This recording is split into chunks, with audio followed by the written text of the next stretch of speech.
Hollywood fans are stunned today as shocking news explodes across social media. Tracy Reiner, the daughter of famous director Rob Reiner, has been sentenced. And insiders say this could mean goodbye forever for her career, her freedom, and the life she once knew. For years, Tracy was one of those quiet Hollywood success stories. Born into film royalty, she carried the Reiner and Marshall bloodlines, names responsible for some of the greatest movies ever made. She appeared in classics like A League of Their Own and Apollo 13, proving she wasn't just riding on her parents' fame. She had talent, discipline, and respect in the industry, but today, everything changed. Courtroom witnesses described a chilling moment the world never expected to see. Tracy Reiner standing before a judge, eyes lowered, shoulders trembling, as her sentence was read out in heavy silence. Rob Reiner, the proud father who once shaped Hollywood history, looked devastated, like a man watching his world collapse. Those near him say he whispered only one word under his breath. Why? What happened? Why was Tracy sentenced? And what truth turned her life upside down? Behind the cameras and red carpets, Tracy had been battling something dark, something powerful enough to destroy a Hollywood legacy. Sources close to the family mention years of emotional stress, financial struggles, and a secret she protected at all costs. Some say she trusted the wrong people. Others claim she made one terrible decision and couldn't escape the fallout. And now, with the sentence delivered, the future looks terrifying. Tracy Reiner could lose her freedom, her reputation, and even her connection to Hollywood forever. Those close to the courtroom say it felt like a final farewell, a painful ending to a story no one saw coming. One insider whispered the line that is now echoing across the internet. "This is goodbye." The whispers began before sunrise. Long before reporters flooded the courthouse steps and social media exploded with speculation. Tracy Reiner woke up to the sound of her alarm, not because she needed to be reminded of the day, but because silence felt too loud for her thoughts. At 59 years old, she moved slowly across her quiet Los Angeles home, packing away pieces of her life as though she were preparing to disappear. The framed movie posters on her wall, mementos from A League of Their Own, Die Hard, Apollo 13, all seemed to mock her now. They reminded her of who she once was, a woman who belonged to Hollywood. Not a woman Hollywood had turned its back on. She paused at a window overlooking the city she grew up in, too familiar and yet unbearably distant. Marilyn Monroe once walked these streets. So did Cary Grant. So did her father. Hollywood had been her playground, her birthplace, her identity. And today, she would walk into the same cameras that once praised her, only now they waited like wolves, hungry for a scandal. She wondered how many strangers were rehearsing their outrage, ready to type comments about a woman they never met. Her phone buzzed with messages she didn't open. Family calling. Lawyers reminding.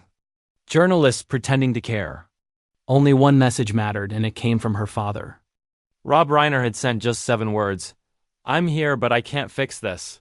She read that sentence again and again until her eyes burned. Her father, the actor who shaped national conversations with films like A Few Good Men, had always been larger than life. Today, he felt fragile. Tracy felt like she had failed him, failed the Reiner name, failed herself. As she dressed, she stared into the mirror and saw exhaustion etched beneath her eyes. This wasn't the face of a criminal, she thought. It was the face of a woman who had run out of luck, out of time, and out of options. The mistakes she made weren't born from greed or cruelty, they were born from pressure. Quiet pressure. The kind no one sees because Hollywood teaches its daughters to smile while drowning. Years of broken promises and film contracts, struggling paycheck to paycheck. And the weight of keeping her family legacy afloat had taken a toll she could never articulate. She remembered the moment everything slipped. A friend had begged her to co-sign a business loan promising safety, profit, stability. Tracy wanted to help. She needed to believe in something. When the business collapsed, money vanished. Allegations surfaced. Paperwork tied her to signatures she barely remembered signing, and suddenly investigators were at her doorstep. She didn't sleep for 3 days. Her lawyers insisted they could fight it, but prosecutors argued intention didn't matter, only damage did. And the damage was devastating. The courtroom itself felt colder than any winter she had ever stood through. Tracy walked in with her heart pounding so loudly she feared the world would hear it. Reporters shouted her name with the same enthusiasm they once used when she appeared on red carpets. She didn't look at them. She kept her eyes straight ahead, clutching the thought of her children and the hope they wouldn't carry shame. Rob Reiner sat in the first row, shoulders hunched, lips pressed tight, blinking too quickly. Witnesses would later say that moment aged him 10 years. He watched his daughter stand before a judge, and the man who once made the world laugh with The Princess Bride could not find a single smile left inside him. His daughter's voice shook as she answered questions, but she never cried, not once. She was determined to leave that courtroom with dignity, even if she left without freedom. When the sentence was spoken, the room froze. Reporters stopped typing. Her father's head sank. Tracy swallowed her breath and nodded, whispering okay, even though nothing about this felt okay. She felt the weight of the verdict crash against her ribs, making it hard to breathe. She wasn't led away immediately. Instead, she was told she had one chance to speak. She turned toward her father, eyes glistening, and said softly, "I'm sorry I wasn't stronger." Rob stood up, shook his head, and whispered back through tears, "You were too strong for too long." As officers approached, Tracy looked toward the ceiling lights, imagining they were stage lights. Remembering applause, remembering youth, remembering who she used to be.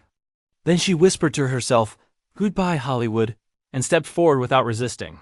Outside, cameras exploded, headlines were written, and strangers judged. Inside, a father watched his daughter vanish behind a door that felt like it might never open again. And, for the first time in her life, Tracy Reiner wondered if she would ever return home. Tracy Reiner barely slept the night before the sentencing. Her hotel room in downtown Los Angeles was silent except for the haunting tick of the wall clock, each second sounding like a hammer striking the final nail into the life she once knew. At sunrise, she stood at the window, staring down at the gray streets where news vans gathered, waiting to capture her humiliation. She pressed her forehead against the cold glass and whispered to herself, "I never imagined my life ending like this." The weight of those words settled deep inside her chest. Once, she had been Hollywood royalty, the daughter of a beloved filmmaker, invited to premieres, celebrated for her genes alone. Now, the only thing people wanted to talk about was the scandal that destroyed her future. Her phone buzzed with messages she refused to open. Reporters, friends, distant relatives. But the name she feared seeing most appeared on the screen, Rob Reiner. The man who raised her, loved her, and protected her for decades was finally reaching out. Her eyes filled with tears as she stared at his text. "I'll be outside the courthouse. I'm here if you want me." It hurt. It hurt because she knew she didn't want him there, not because she hated him, but because she hated what she had become.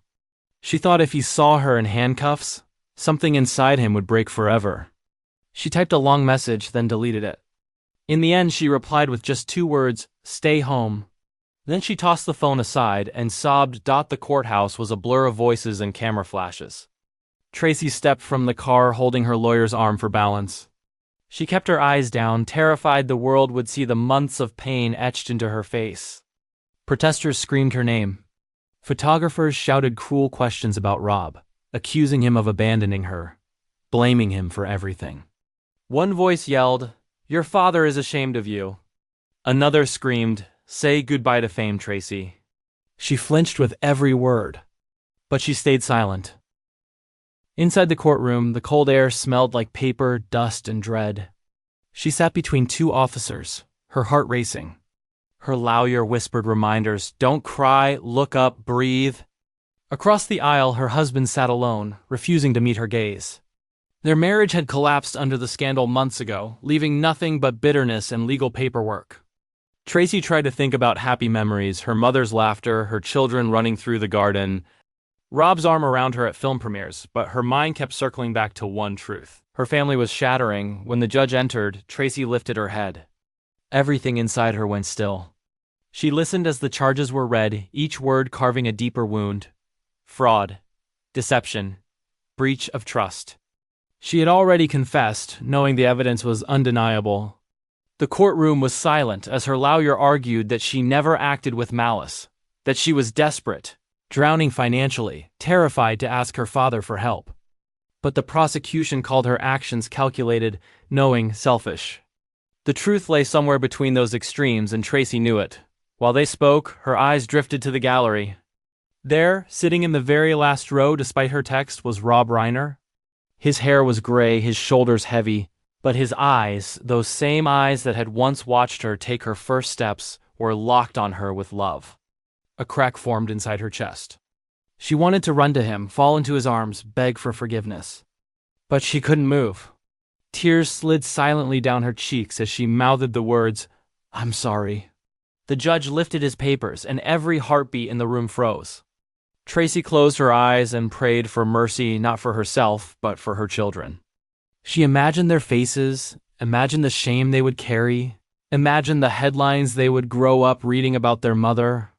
When the judge finally spoke, his voice was steady and calm, offering years behind bars, a massive fine and strict prohibition from public work. The sentence hit Tracy like a collapse of the soul. Gasps filled the room. She heard someone cry, maybe herself. Her legs nearly gave out as she stood. The officers approached. Metal touched her wrists. In that instant, she turned, searching for Rob one last time. He had risen to his feet, tears streaming openly, whispering words she could read only on his lips. "I love you." Tracy nodded slowly, accepting the truth. Her old life was gone. Hollywood, fame, family dinners, red carpets, all of it disappeared beneath the weight of the final verdict. She was saying goodbye forever, not just to freedom, but to the daughter she once was. As she was led away, she whispered one last promise to herself, "I will survive this, even if I must do it alone." The transport van rumbled through the city streets, its metal walls rattling like a cage being shaken by fate itself. Tracy Reiner sat in the back, her wrists cuffed, the cold steel biting her skin. She tried to focus on her breathing, but every inhale felt sharp. Every exhale tasted of humiliation. She could still hear the echo of the judge's words pounding through her skull, reminding her of the years she had lost. Across from her sat an officer who avoided her gaze, as if looking into the eyes of a fallen Hollywood daughter would turn him to stone. Outside the small barred window, Los Angeles moved on without her. People laughed on sidewalks. Shops bustled, cars rushed forward.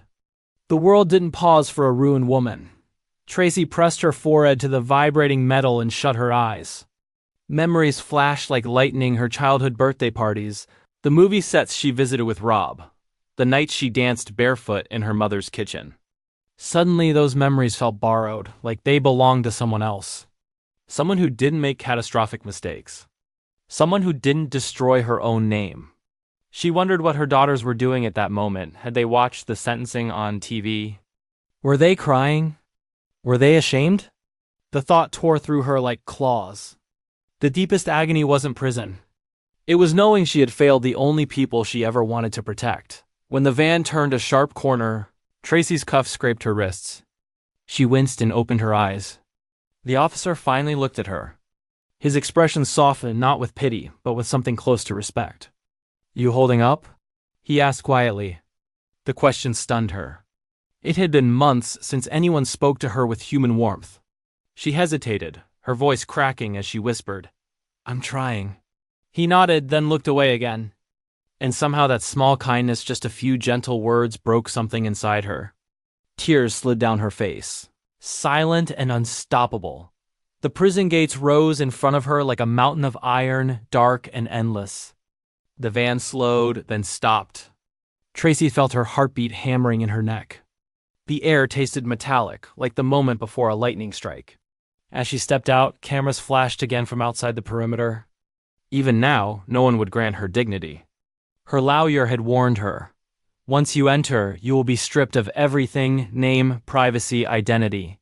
She hadn't understood what that meant until an officer took her coat, removed her jewelry, searched her pockets, and handed her a uniform that smelled of bleach. The fabric was stiff, the color dull, and as she slipped it on, she felt her identity collapse piece by piece in the processing hallway. She stood against a wall while another inmate laughed bitterly at her. "Look who we got here," the woman sneered. "Movie princess." Tracy lowered her gaze, feeling her cheeks burn. She was no princess now, she was inmate 87,214. a statistic added to a system that didn't care who her father was. When they cut her hair to regulation length, she swallowed the rising scream in her chest. She watched her locks fall to the floor and thought, this is the real goodbye. Her cell was small, concrete, and silent. A narrow bed, a toilet with no lid, a barred window that showed nothing but sky. She sat on the mattress, pulling her knees to her chest, listening to distant voices echo down the corridor. Somewhere down the hall, someone cried out in anger. Somewhere else, someone laughed hysterically. The prison had its own weather, its own language, a storm of fear and resignation swirling in the air. Tracy closed her eyes and whispered to herself, "You must survive this." She didn't know if she believed it. Dinner came on a plastic tray, gray meat, watery beans, a bruised apple. Tracy stared at it without appetite. Hunger wasn't in her stomach. It was in her heart. She felt hollow, aching for the life she had lost.